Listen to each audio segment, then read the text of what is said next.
Encuentro, enfoques y contrastes de ideas para la construcción de una ciudadanía informada, inclusiva, con justicia social y participación democrática. En voz alta. Muy buenas noches tengan todas y todos ustedes. Bienvenidos una vez más a su programa En Voz Alta. Nuevamente damos la bienvenida a nuestros panelistas, a Arturo Marcial. Hola, y Charlie. Arturo Maximiliano, buenas noches. Hoy con un gran tema, como siempre los tocamos, un gran tema de actualidad. En días pasados vivimos el 1 de julio. 1 de julio que se celebraron ya 4 años de esta que fue la tercera alternancia en nuestro país. Recordemos que la primera alternancia se da en el año 2000, cuando el PRI pierde la presidencia de la República. Previo a perder la mayoría legislativa, llega Vicente Fox a la presidencia de la República, después repite el sexenio con Felipe Calderón, se da una segunda alternancia cuando pasa de PAN a PRI con Enrique Peña Nieto, y esta que fue hace aproximadamente 4 años, en donde se pasa de un gobierno priista a un gobierno de Morena, que recién tenía pues prácticamente 4 años como partido político, ¿no? Aunque sus militantes tenían un poquito más, pero realmente tenía solamente 4 años. Y entonces, el pasado 1 de julio, pues vimos la conmemoración de los gobiernos morenistas, celebrando 4 años de aquel 1 de julio del 2018, en donde se daba una victoria, no sé si coincidan, Arturo, pues ya muy cantada, ¿no? Finalmente ya muchas de las encuestas ya daban como ganador, en el caso del 2018, Andrés Manuel, en el caso del 2006 también. Pero bueno, fue otra la historia. En el 2012 con un resultado un poquito más claro, igual que en el 2018 con más de 30 millones de votos. Y entonces me parece que es momento de hacer un análisis en el 4º año del triunfo, que no el 4º año de gobierno, de cómo va este avance de la Cuarta Transformación, así autonombrado el gobierno de Andrés Manuel. ¿Cómo lo ves? Mira, Carlos, yo creo que el presidente adelantó los tiempos. En virtud de ese bono electoral que sigue arrastrando. Platicaba con Arturo el porcentaje de aceptación que trae el presidente a 4 años, más del 60% de aceptación entre las y los mexicanos, ¿no? Esto en comparación con los últimos 5 sexenios, el que más se le acercó fue Ernesto Zedillo, con un 58-57%, y si lo comparamos con Calderón, que por debajo del 30%, entonces creo que ajustando estos niveles de aceptación se da una licencia de adelantar tiempos de la sucesión presidencial, que digamos que en tanto que la 4T ya con mucho empuje lo mantiene, pues le da la oportunidad de hacer lo que habitualmente los presidentes hacen un año antes. Porque ningún presidente le gusta perder su poder, ¿no? En el momento de la toma del ejercicio del poder, pues el poder va decayendo. Y ya hacia el final de cualquier administración, de cualquier cargo, el poder va cediendo. Es decir, vamos teniendo cada vez más capacidad de maniobra. Entonces, el presidente adelantó a 2 años el tema de la sucesión presidencial, al menos en su partido. Y creo que la 4T recibe este 4º aniversario del triunfo con una señal clara de querer ya posicionar las corcholatas que ya traen por ahí y mandar un mensaje, ¿no? A diferencia de la oposición, la 4T llega a 4 años de la elección, ¿no?, de gobierno, como lo mencionas, con una oposición francamente muy débil, desarticulada, Carlos. No sé si coincide Arturo también conmigo, pero... Pero ¿merecido el reconocimiento al presidente o subestimado? Más bien sobreestimado. O sea, sí, ese 59 sí reflejan, en tu opinión, los resultados entregados, o nada más se debe eso a que la oposición está en la calle de la amargura. Pues son 2 factores. Yo creo que la verdad es que hay todavía muchos pendientes por parte de las promesas que se hicieron en la plataforma electoral. Sin duda hay muchos pendientes que va a dejar esta primera administración de la 4T, pero yo sí creo que en términos de rédito electoral han sabido cacaracar lo que han hecho bien. Y eso se ve en los resultados. O sea, han logrado llegar a la base social que los encumbró en la presidencia de la República. Ya lo decíamos en varias ocasiones a través de los programas sociales. Han logrado también mantener cierta estabilidad económica a pesar del contexto internacional demasiado adverso. Pues lo cierto es que México no está colapsado al día de hoy económicamente. Y entonces creo que sí hay una, digamos, una coherencia, Carlos, en términos de lo que han sabido vender con el grado de aceptación. Y entonces me parece que por ahí les va a alcanzar todavía para terminar de exterminar un poco la desarticulación de la oposición, porque lo cierto es, vemos ahorita al líder nacional del PRI, pues que si son editados los audios, que si no, que en días pasados cuando se transmite este programa, ¿no? Andaba en Suiza, veremos si regresa o no, él dice que sí. Escuchaba una entrevista que le hicieron en la mañana que sí regresa, ¿no? Que anda nada más con la internet. Tu opinión es que anda fugado. Mi opinión. De mata, tocayo. No, mi opinión es que está valorando las condiciones, porque también la 4T y de manera particular, el presidente ha sabido vender la idea de que él no es el malo, sino los suyos. Pero a final de cuentas, pues hay varios actores políticos que, pues sí tienen colita que les pisen, ¿no? Tienen ahí ciertos pendientes y pues bueno, de ahí se van a agarrar. Bueno, pues hace un par de días salía un reportaje en redes sociales atribuible a un medio de comunicación de los considero serios y que hacía un análisis diciendo, bueno, el enfoque de los programas sociales de Andrés Manuel se vende como que está llegando a los más pobres, pero ya en las primeras análisis que se hacen pues no está llegando a los más necesitados. Y en comparación los montos parecería ser que otros gobiernos en el pasado han destinado más cantidad de dinero a los programas sociales que el propio de Andrés Manuel. Entonces parecería que comunican mejor o están aprovechando el bono de los 30 millones de votos, Arturo.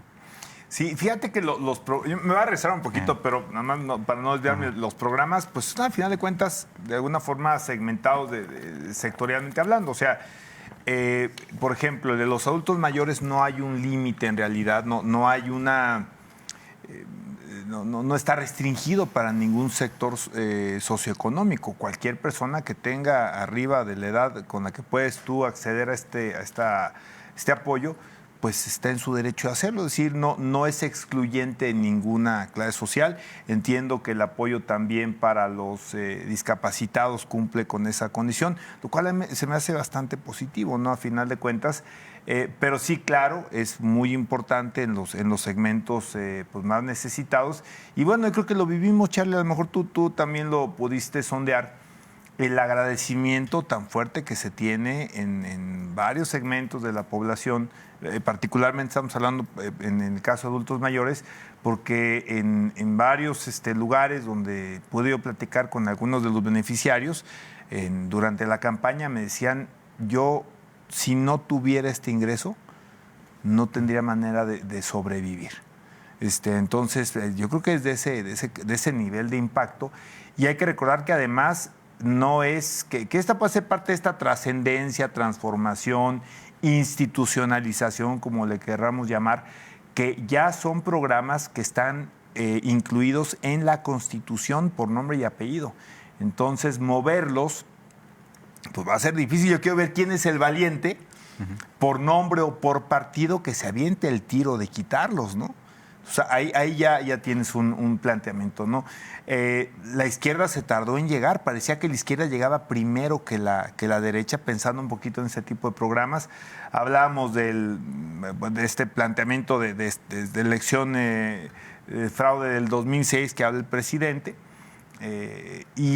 pues el 88. No hay que olvidar el 88. Me parece que el 88 fue realmente la elección que marcaba el acceso de la izquierda al gobierno y que finalmente pues sí hubo ahí un acto ahí muy, muy extraño, ¿no?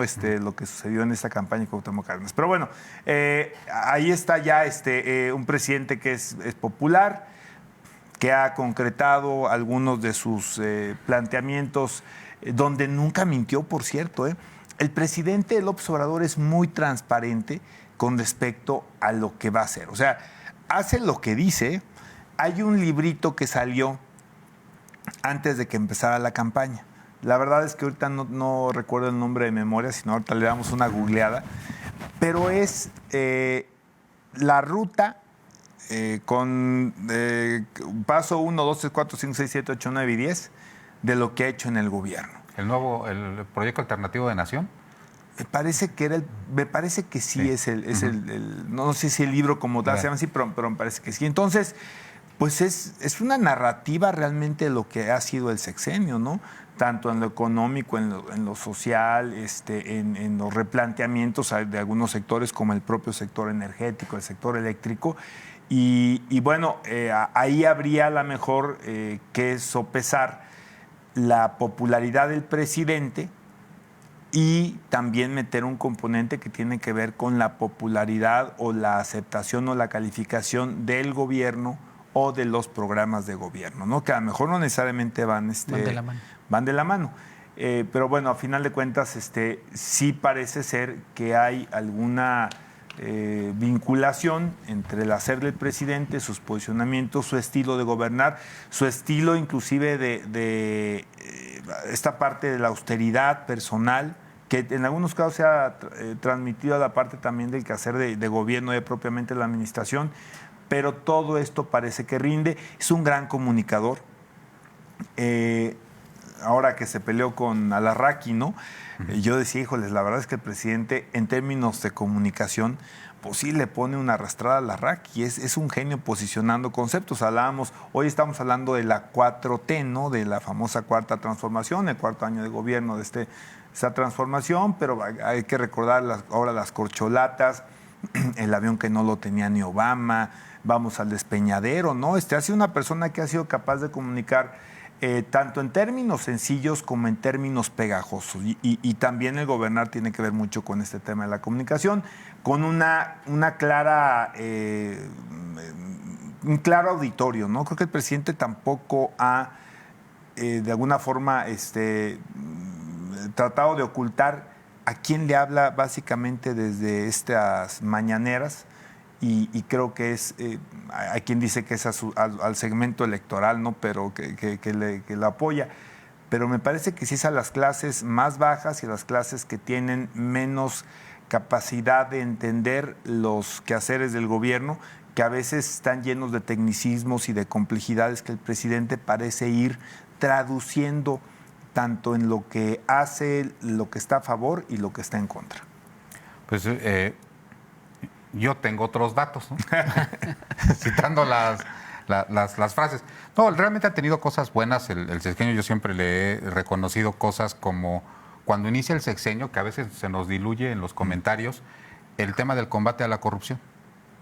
O sea, finalmente llega diciendo, bueno, los anteriores gobiernos del PRI y del PAN, aparte de ser gobiernos de élite, son gobiernos que no representan a las personas y que fueron altamente corruptos, ¿no? Sobre todo porque se venía de la sombra del gobierno de Enrique Peña, que fue muy señalado por eso, no solamente él, sino los gobernantes que llegaron con él. Aquella foto la recordarán de los gobernadores del PRI cuando se toman la foto con Peña, y que prácticamente la mitad están procesados o están ya prácticamente en la cárcel. Y llega con este discurso, con el discurso de cambio. Pero al final de cuentas el tema que lo encumbra, que es yo soy diferente, pues solamente se refleja en un par de encarcelados, ¿no? La secretaria de Desarrollo Social y el ex director de Pemex. Y parece que esa lucha se va diluyendo. Y después, bueno, pues le cayó prácticamente el tema de la pandemia, que justificó o no, ya no lo vamos a saber porque no podemos saber lo que no aconteció, si fue derivado de la pandemia o ya iba para allá el tema del crecimiento económico que no pasó. Y después prácticamente inmediato se trepan otros temas como el tema de la seguridad, que él atacó fuertemente como candidato. Y hay un tema que yo procuro siempre sacar del tema político para no politizar lo que es el tema de la seguridad. Porque es un tema como cuando uno está afuera, es muy fácilmente señalarlo, pero es el tema más complicado de solucionar cuando uno está del lado del gobierno. Me parece que es de los poquitos temas que es espinoso para quien le toque. Andrés Manuel le juega al tema de la seguridad y finalmente no se logra, por lo menos en estos 3 años y medio, solucionar. Y después viene pues el tema económico y el tema de la reforma energética. Pero yo recordaría, por ejemplo, que lo que mencionabas de las encuestas, Carlos Salinas también tenía a estas alturas una aceptación similar, y en los últimos 2 años me parece que podrá ser desde el asesinato del cardenal Posadas Ocampo para allá. Me parece que vino el declive de la popularidad. ¿Alcanzará a pasar algo así? ¿Llegará a tener el bono democrático muy al final de su sexenio? Ahorita ya parecía, no sé si lo notaron ya en fechas pasadas, que ya toda la oposición que tienen en medios de comunicación, la oposición de la clase empresarial, últimamente una parte de las iglesias, empiezan a atacarlo de tener una complicidad con el crimen organizado. parecería ser que ese va a ser el argumento final. ¿Le alcanzará a la oposición?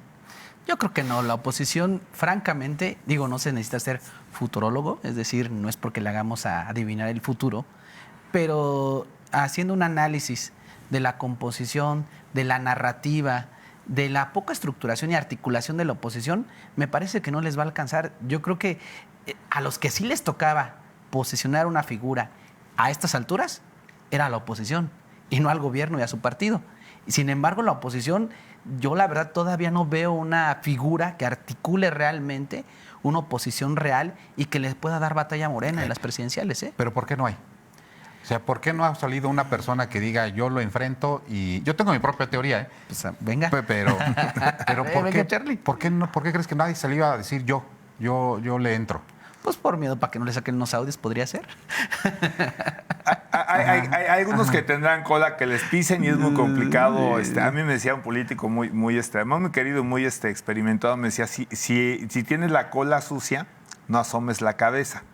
Además, moraleja, porque por ahí creo que es un tema bien importante. O para tener la boca grande hay que tener la cola corta. La cola corta. La lengua larga, ¿no? Yo creo que aquella frase de Andrés Manuel, que también la ha estado tomando, de están moralmente derrotados, esa fue una de las frases lapidarias. Sí. Porque decía, oye, ¿quién tiene la calidad moral Para aventársele. para aventarse un tiro con el gobierno federal, sujeto a que le revisen hasta debajo de las amalgamas, ¿no? Hay una figura que me gustaría que empezáramos a... Pero yo digo, esa figura la hubieran empezado a colocar un poco más. Luis Donaldo Colosio, el hijo, ¿no? Digo, muy joven, le falta todavía algún camino por recorrer, pero lo cierto es que sí goza, digamos, de un antecedente familiar y además, pues me parece que está haciendo, a pesar de las complicaciones que hay en Monterrey, no lo está haciendo tan mal. El tema ahí es que creo que no ha habido como una articulación de la oposición, porque para mí, si yo fuera analista político, diría, esa figura hay que darle un poco más de luz, ¿no? Porque imagínate que el presidente se pusiera con el hijo de uno de los íconos de los mexicanos, de los mártires de la democracia en este país, pues yo creo que esa podría ser una figura. Sin embargo, yo no veo que estén como construyendo o armando, ¿no? Entonces, lo cierto es eso, Charlie, Arturo, que la mayoría de la gente que, digamos, ya tiene un perfil consolidado, una trayectoria política avanzada, pues sí, desafortunadamente, pues tienen negocios ahí detrás de bambalinas o tienen alguna situación que les permite no tener la posibilidad de enfrentar de manera directa, porque recordemos que la principal narrativa que construyó López Obrador y por ende la 4T fue una lucha a la corrupción. O sea, si ustedes se fijan, eso lo vi yo con mis alumnos en clase, la narrativa de las campañas y desde antes de la campaña era corrupción, vamos a atacar la corrupción. Entonces, ese tema lo colocó y lo colocó muy bien y parece ser que realizó algunas acciones como lo del huachicol, o sea, como a lo mejor una gente, los analistas, los opositores, bueno, son cosas concertadas, ¿no? Como salud a la ama del Chapo, pero lo cierto es que ha habido acciones que mandan señales serias, ¿no? Incluso cuando pasó lo del huachicol, recuerdan que nos quedábamos sin gasolina, había ciudadanos, pues ni modo, nos aguantamos porque pues ahora sí le está entrando, ¿no? Y había los que se enojaban, desde luego también.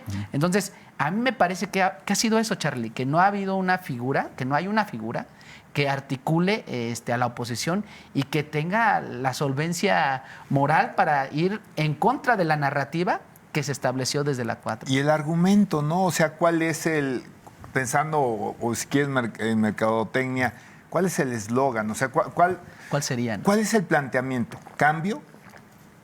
Pues no. No, digo, no creo. ¿Vamos a luchar contra la corrupción? Pues creo que tampoco. No, vamos a abatir la pobreza, pues yo tampoco. O sea, el tema es que son partidos que han estado en gobierno y que no han podido sostener probablemente o no podrían sostener lo que hoy te propongan de ahora sí lo vamos a hacer. Lo digo siempre con el respeto, tengo muchos amigos priistas, pero el antecedente del gobierno de Peña Nieto es una verdadera lápida. O sea, es muy difícil argumentar que ahora sí vas a hacer lo que no hiciste apenas hace un sexenio que terminó hace 4 años y que bueno, pues sabemos las figuras, los personajes, hablaba Charlie, esta foto de los gobernadores, pero podemos ver las fotos de los secretarios de Estado, ¿no? Las fortunas que amasaron, la complicidad brutal en términos de estos negocios, ¿no? Que inclusive se habla que en buena medida hasta las empresas que antes eran las que pagaban por participar en los negocios, las hicieron a un lado y dijeron, no, ya no te necesitamos, nosotros vamos a hacer la empresa, ¿no? Nosotros vamos a crear empresas que van a sustituir lo que tú venías haciendo. Entonces es muy, muy complicado.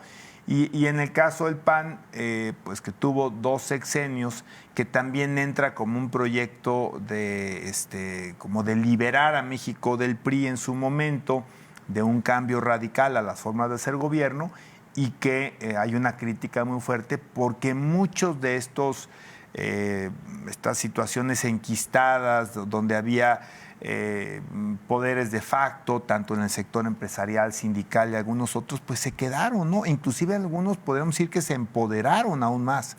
Y por eso es tan complicado, creo yo. Hay 2 elementos, la figura, el personaje, y 2, el argumento, y tienen que combinar. ¿Qué tiene Colosio? Me parece que Colosio tiene el nombre del padre, tiene la historia, porque en México también, y en todo el mundo, ¿no? Pues hay que construir una historia. Y esta historia es una historia, ¿no? Es un drama. Es un drama donde viene el hijo a poder terminar la labor del padre, que lo digo también con muchísimo respeto. La verdad es que nunca me puedo olvidar del día en que asesinaron a Colosio. Todos recordamos el momento. ¿Dónde estábamos, no?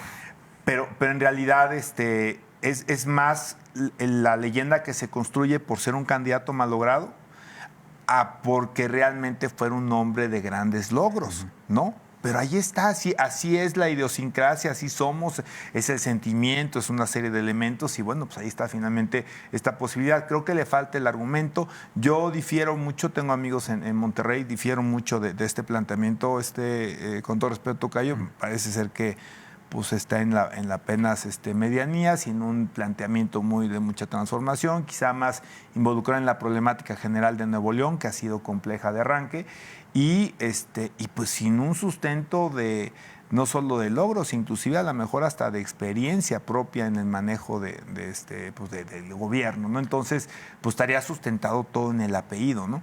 Y si le sumamos la narrativa, pensando que sea la figura, y le sumáramos la narrativa de un gobierno autoritario, porque ese es el argumento de Ricardo Anaya, ahora es el de no votes ¿no? Porque no, es porque más vamos un a llegar argumento. así a gobiernos duros, autoritarios, y no soportan a la oposición, mira, se tienen que ir al extranjero para que no los encarcelen, etcétera. Oye, y nada más quiero rematar diciendo una cosa, yo creo que sería una gran jugada de MC lanzar a Colosio, que conste, a pesar de una serie de elementos, yo creo que sería una gran jugada. Sí, ya sea que lo lancen como candidato solamente de MC, o que en un momento logren que otros partidos se le sumen con este Colosio al frente, ¿no? Yo es el escenario, perdón, Charlie, que rebate la palabra, pero yo ese es el escenario que planteaba. O sea, con esta figura, pero una alianza total de todos los partidos, pues podría generarse algo, pero la verdad yo lo veo muy complejo.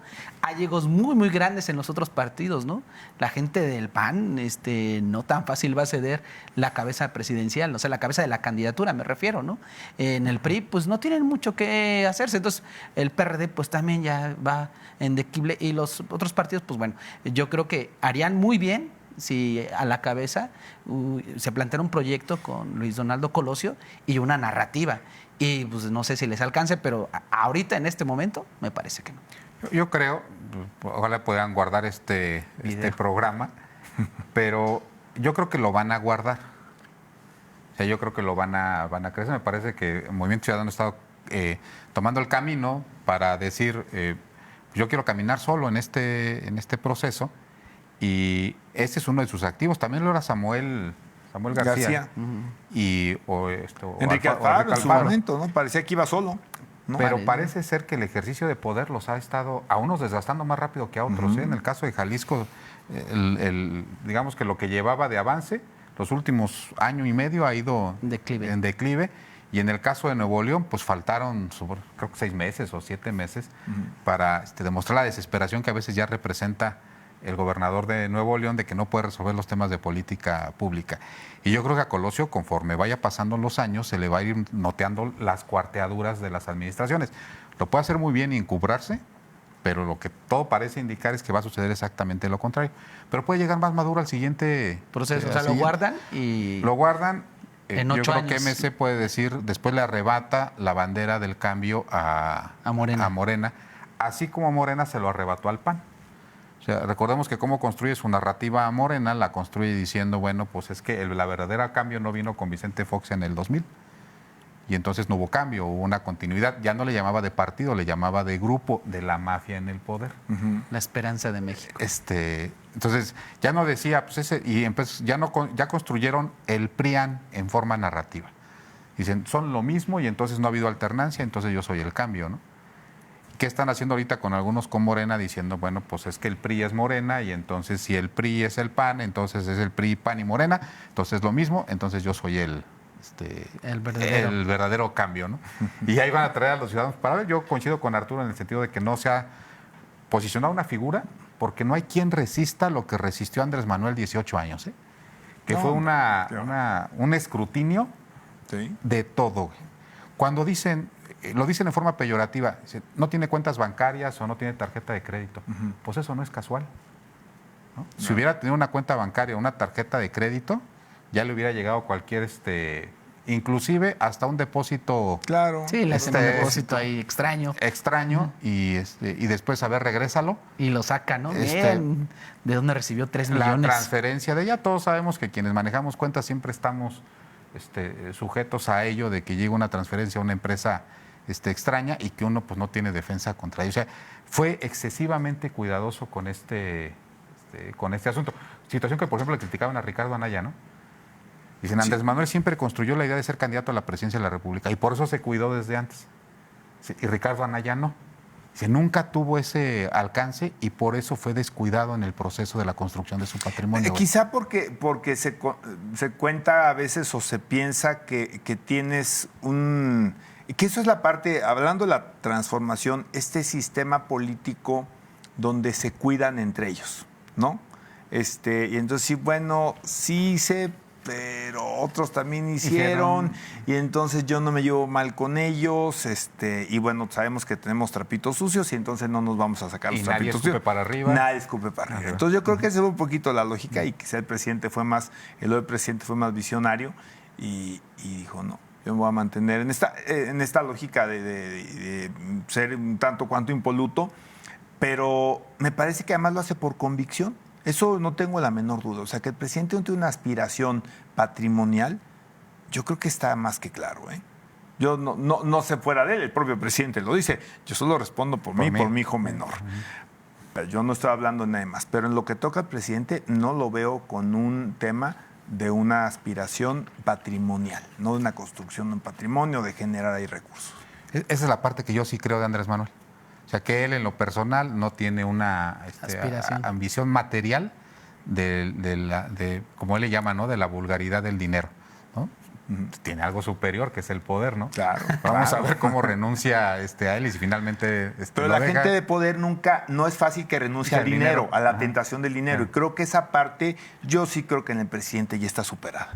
Ahí va 4 años, y yo no, de verdad no creo que al 7º año salga, oye, fíjate que siempre sí. No, la verdad es que no lo veo. Continúe con nosotros, vamos a un breve corte y regresamos con este tema. Regresamos. Continuamos en Voz Alta.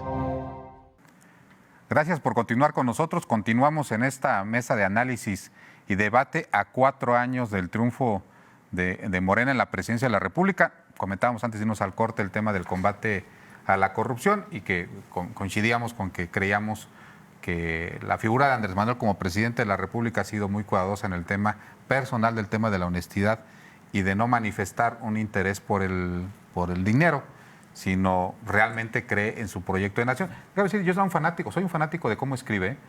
No sé si él escriba los libros o no.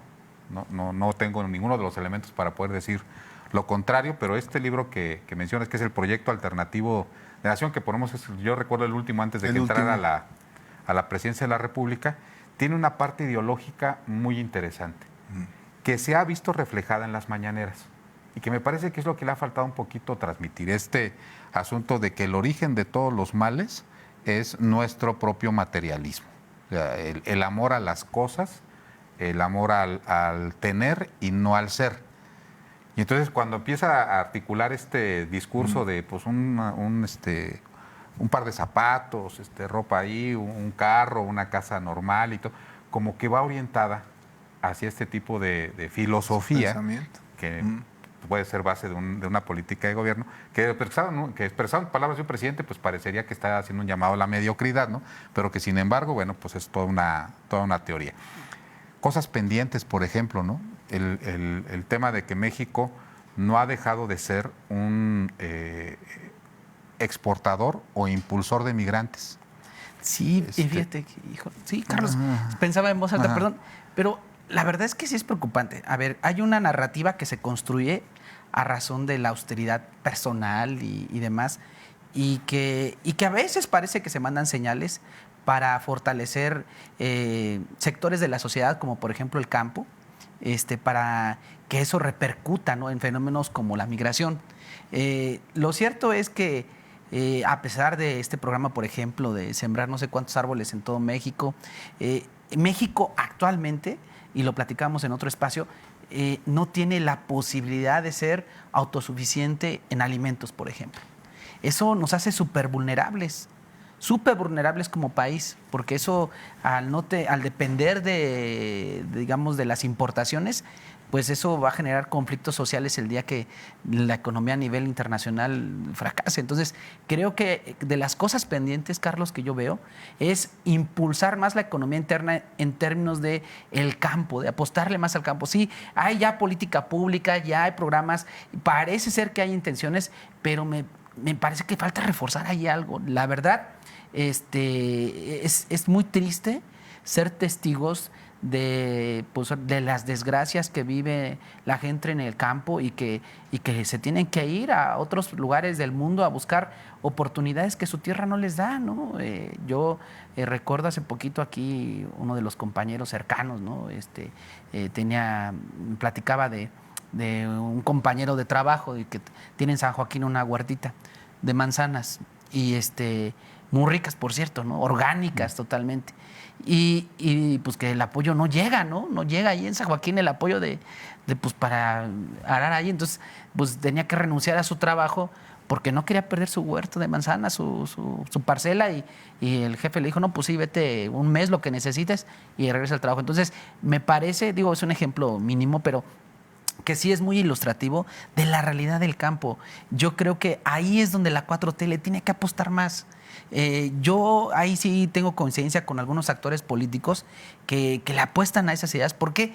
Porque si no logramos equilibrar un poco las desigualdades sociales, si no logramos apostarle a nuestra seguridad alimentaria o también la energética y otras cosas, la verdad es que vamos a seguir dependiendo de otras fuerzas económicas y otros intereses políticos de países externos. Eso de que México es independiente ¿en qué sentido? Al menos en el económico, que tú eres el experto, sabes que no. Los bancos, ¿no? ¿De dónde son los bancos que dominan el negocio de los bancos? ¿De dónde son? De los españoles. Entonces, yo sí creo que en realidad nos hace falta activar más esa parte. Y eso yo lo vería como un primer pendiente, Charlie, si me lo permites, la apuesta a la real transformación del sector campesino y que esto también influya en mayor oportunidad para la gente. Yo sé que no todos los migrantes son del campo, lo sé, pero también sé que es uno de los principales expulsores, ¿no? Recordemos la distribución geográfica de la población. Antes, el siglo pasado, en los 50, el 70% de la gente en México vivía en zonas rurales y el 30% en ciudades. Ahora es a la inversa.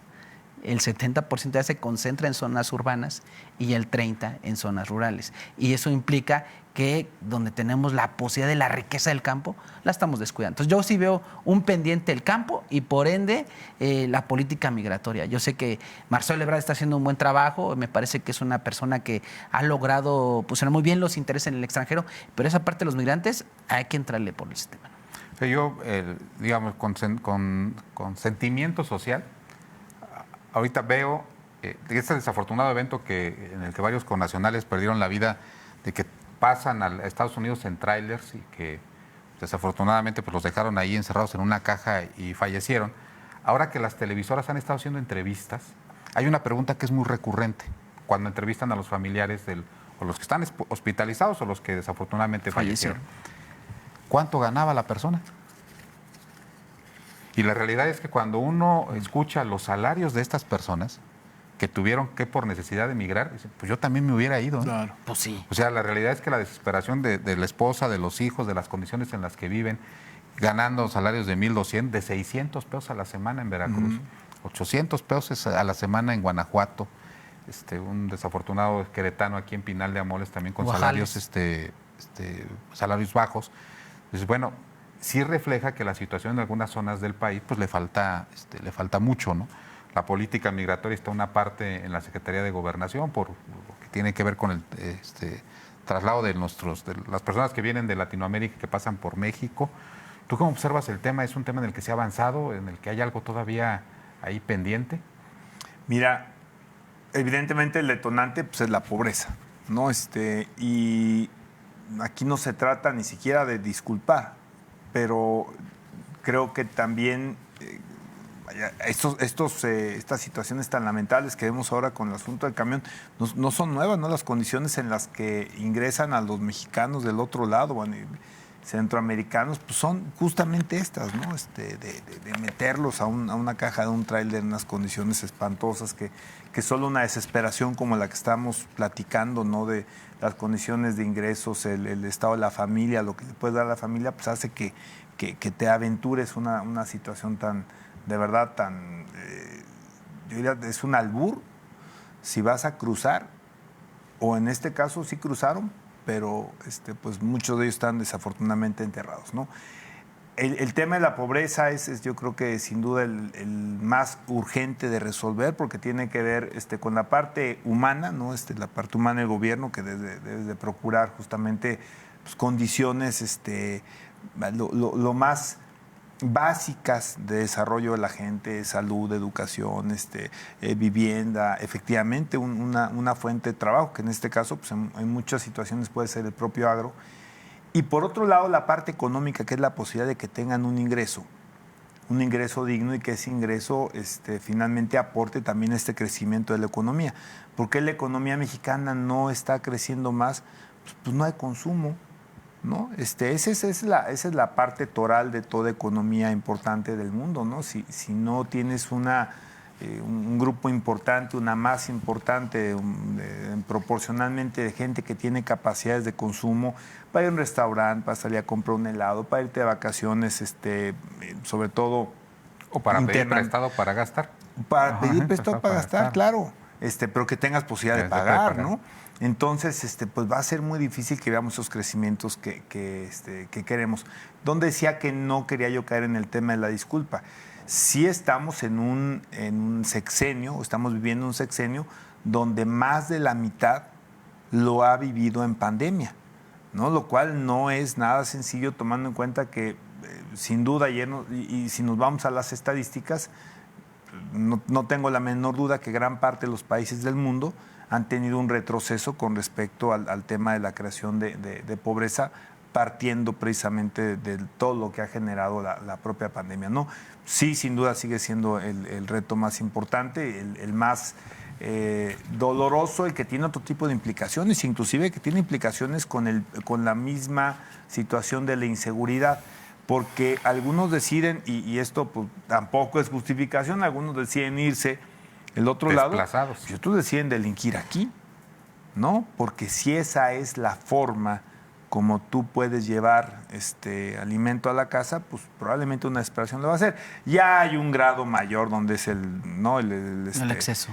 No, pues el asesino y la sangre fría, gente que comete una serie de situaciones que son todavía peores, ¿no? Pero creo que ese sin duda es una situación que todavía, ojalá hubiera un elemento de reforzar esta política contra la pobreza que se ha buscado por la vía de todos estos programas sociales que platicamos a discapacitados, las becas para que los chavos sigan estudiando, o pues uno que ha sido controvertido, que es el de Jóvenes Construyendo el Futuro, los famosos ninis, Sembrando Vida y crédito a la palabra. O sea, hay algunos elementos, ojalá pudiera tener esto todavía un remate más importante, pues para lograr esta situación que sin duda a México le pesa muchísimo, que es el tema de la pobreza, ¿no? Y si me permiten ahorita que me vuelva a tocar, pues resalto algunos de los que son elementos, me parece que sí pueden considerarse como logros e incluso, ¿por qué no?, como factores de transformación política, económica y social del país.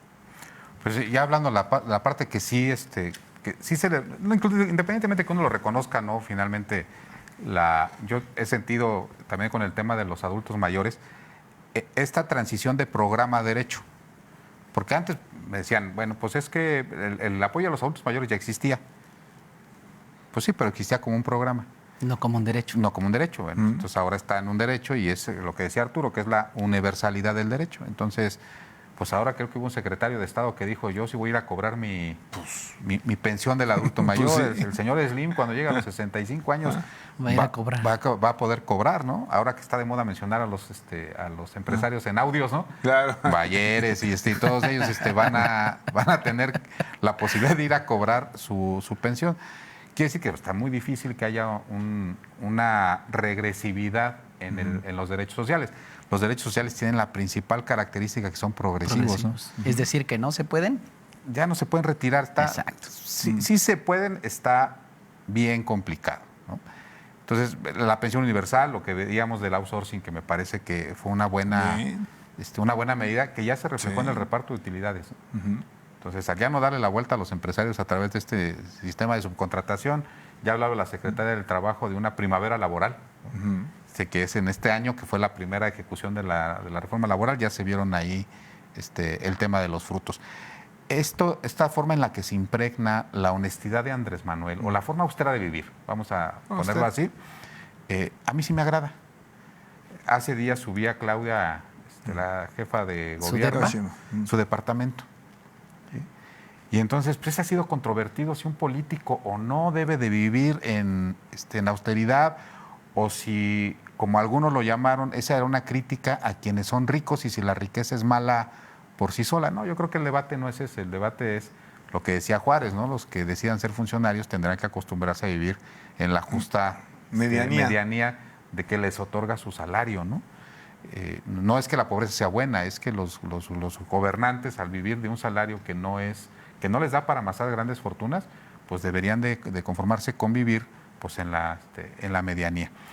¿Algún otro acción, reconocimiento en estos años de la 4T? Hay una cosa que me parece que está abonando a la discusión democrática, que es la posibilidad, y ya lo analizábamos aquí, de levantar el debate público. O sea, yo no me creo que una forma democrática es que en sus mañaneras o en algún evento, en algún mitin, diga, a ver, ¿quién vota por esto? ¿Quién vota por esto? O sea, desde luego que eso no son consultas populares, esos son actos proselitistas. Pero lo que sí creo que abonan esos actos es a incentivar la participación ciudadana.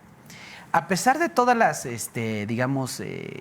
vicisitudes o complicaciones que tienen las y los mexicanos, me parece que este gobierno sí ha sentado las bases, Carlos, para que despierte la sociedad en un ámbito que generalmente no estamos acostumbrados, que es la discusión pública. Faltan otras herramientas, yo creo que ya lo decíamos, falta que haya condiciones estructurales distintas para que los ciudadanos podamos participar de las condiciones públicas. Pero, por ejemplo, ya lo platicaba Arturo, ¿no? En el caso del referéndum, hay otros temas que ya se están olfateando y que van a quedar ahí y que nos van a poder dar las herramientas, cuando menos jurídicas, para poderle entrar. Hay otras áreas de oportunidad que desde luego tienen que ver en el ámbito económico, en el ámbito de la desigualdad social, pues eso hace también que la gente se preocupe para comer y no para participar en política. Pero desde luego que ya hay señales que yo creo que son una de las cosas que yo valoro como positivas de este gobierno, que está abriendo las discusiones y que sí, hay veces que mañosamente el presidente coloca temas en la agenda como las corcholatas, pero hay otros temas que sí, yo creo que es interesante conocer, como la reciente malograda reforma energética o reforma eléctrica. Pero ahí algunos dijimos, ¿qué está pasando, no? Gente que no se preocupaba, ¿qué está pasando? Y yo veía, por ejemplo, aquí en Querétaro, ¿no? A partir de que se introduce ese tema con la luz y la gente empieza, porque eso, pues pagan la luz cada 2 meses, y entonces eso impacta, y entonces eso va a repercutir para que la gente esté más atento a esos temas. Y por ejemplo, lo veía en el municipio de Tequisquiapan, que es donde yo resido. Ahí recientemente el alumbrado público lo subieron a 80 pesos cuando pagabas 9 pesos, ¿no? Entonces, y dices, oye, ¿qué está pasando? Tiene que ver con la reforma eléctrica. Entonces, la gente empieza a tener una percepción sobre los temas públicos, y eso creo que es una cosa favorable de este gobierno.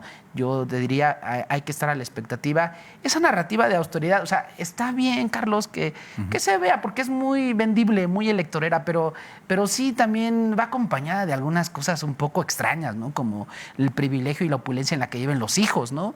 No sé, yo veo a la gente luego que defiende la universidad pública, por ejemplo, y tiene a sus hijos en universidades privadas. O sea, yo digo, pues bueno, si la apuesta es la universidad pública, pues metemos a mi familia a la universidad pública, ¿no? O en el caso del presidente, la austeridad. Y digo, él no es dueño de los actos de sus hijos, pero entonces sí, que no logró transmitir esa, ¿no? O sea, y no es malo tener recursos, no es malo tener un buen carro, ¿no? Me recuerdo una crítica de un amigo, ¿no? Me dice, ay, sí, muy de izquierda, Arturo, y traes un carro que no sé qué. Oye, a ver, la izquierda no promueve la pobreza, no se equivoquen. La izquierda promueve, como lo decía Arturo Maximiliano, una base mínima de bienes y servicios para que en la carrera de la vida tengamos más o menos las mismas posibilidades de hacer lo que yo quiera con mi vida. Pero claro, si tenemos un mundo desigual y no tenemos un Estado que garantice la base mínima, pues entonces la desigualdad siempre ha habido en la historia de la humanidad. Pero cuando es abismal, ese es el tema, ¿no? Y México, ya lo he dicho en varias ocasiones, es de los países más desiguales según el Índice de Desarrollo Humano de la ONU. Somos más desiguales que incluso países de África. Y digo, pues, ¿qué está pasando? Necesitamos ver esas condiciones. Entonces, yo diría a estos políticos que venden la austeridad, pues que la vendan acompañada de, pues, coherencia, ¿no? Bueno, yo recuerdo aquel dicho cuando uno ha tenido la posibilidad de ser funcionario público, ¿no? Si robas eres ratero y si no lo haces eres tonto, güey. Pero de la crítica no te salva, ¿no? Tú veías los comentarios que le hacían ahí a la jefa de gobierno y decían, bueno, pues si es cierto, pues qué tonta. Pues, sí, entonces, qué mala onda. También tenemos la imagen de que el que llega y roba, pues es chingón. O sea, todavía ahora que se conoció, no sé qué efectos puede tener procesalmente este video que suben del baño de la casa de Alejandro Moreno. Por la realidad todo el mundo dice, bueno, pues sí, para ser un gobernador, pues pues, está dentro del estándar, ¿no? Es que, a ver, si lo vinculas, mira, ustedes saben que yo estoy muy vinculado al tema de finanzas personales. Yo me acuerdo de alguna discusión, la voy a abordar rapidísimo, sé que ya andamos cortos de tiempo, para irme a los logros, ¿no? De un tesorero que tenía un Ferrari. No me acuerdo en qué estado de la República, creo un estado del norte, no sé, aparentemente un Ferrari. Y yo alguna vez hice en un programa de radio la relación, dije, a ver, ¿es mucho? ¿Es de más? ¿No puede tenerlo? Y dije, a ver, ¿cuánto gana? ¿Tiene hijos? ¿Ya se graduaron? ¿Tenía patrimonio previo? ¿Recibe algún tipo de rentas por casas, por acciones, por cosas que tuviera como un elemento de patrimonio? Dije, bueno, pues si el señor tiene un sueldo, no tiene gastos y tiene otros ingresos, hice un cálculo de cuánto te cuesta la mensualidad de Ferrari, pensando en un ¿cómo se llama? Anticipo, el de enganche. Pues sí lo puede tener. No, o sea, el tema es que efectivamente esté avalado por un elemento que el SAT perfectamente puede constatar, que no haya discrepancia fiscal. Así es sencillo. Yo no podría valorar el desempeño de un funcionario con lo que tiene que ver necesariamente con qué tiene o no, dependiendo de que hay un elemento que lo soporte. A mí me preocupa más uno que viviera hasta en la medianía, pero en esa medianía ni siquiera su sueldo la avala. Yo diría rápidamente, Temec fue algo por lo que el presidente sí luchó. La realidad es que fue un cabildero en el tema del TEMEX, un tema de transformación, porque tiene que ver con nuestro comercio, los sectores que se incluyeron y con nuestro principal socio comercial. Programas sociales, por supuesto, creo que se han consolidado bien, hoy son un derecho y tiene que ver con esa transformación. Revocación de mandato como un elemento de la parte política que llegó para quedarse y que va a tener impacto también en las entidades. Bien o mal, pero es un elemento nuevo. La reforma política, ojalá reforma político-electoral que no la dejen en saco roto. Hay cosas muy valiosas. Tú dijiste outsourcing. SAT, creo que el trabajo de SAT es un trabajo completamente distinto y está cobrando a quien no cobraba antes. Y bueno, pues quizá nos quedamos para el final con lo más importante. Sí, pero bueno, aquí me quedo en este Lo del resumen. SAT es dolorosamente eficiente, ¿no? Bueno, pues muchas gracias por el favor de su compañía. Se nos acabó el tiempo. No se pierdan el próximo miércoles una emisión más de su programa En Voz Alta.